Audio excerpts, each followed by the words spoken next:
breaking news. If you missed this overnight, the Senate goes down to the wire and strikes a deal. The overnight vote was 89-8 to pass the fiscal cliff agreement and stop across-the-board tax hikes.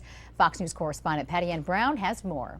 Franken, Gillibrand. Senate lawmakers voted overwhelmingly in favor of legislation to avert the fiscal cliff. The bill, as amended, is passed. Vice President Joe Biden, in a visit to the Capitol Monday night, explaining the pact he negotiated with Senate Minority Leader Mitch McConnell. Prior to the vote, the vice president said he felt confident about the deal, but stayed away from making any predictions. Having been in the Senate as long as I have, there's two things you shouldn't do. You shouldn't predict how the Senate's going to vote before they vote. You won't make a lot of money. And number two, you surely shouldn't predict how the House is going to vote. But I feel very, very good. If passed by the House, the deal would stop most tax increases and spending cuts aimed at the Pentagon and domestic programs that were set to take effect today. I've said all along that our most important priority was to protect middle-class families. This legislation does that.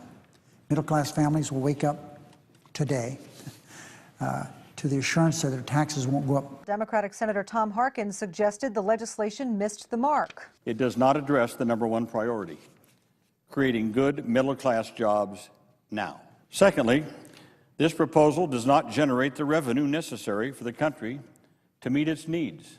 Republican Senate Minority Leader Mitch McConnell says neither side got everything it wanted. So it took an imperfect solution to prevent our constituents from a very real financial pain.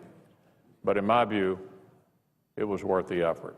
The Republican-controlled House is expected to begin considering the bill later today. A final vote is expected in the next day or two. Passage is not at all certain. In New York, Patty Ann Brown, Fox News.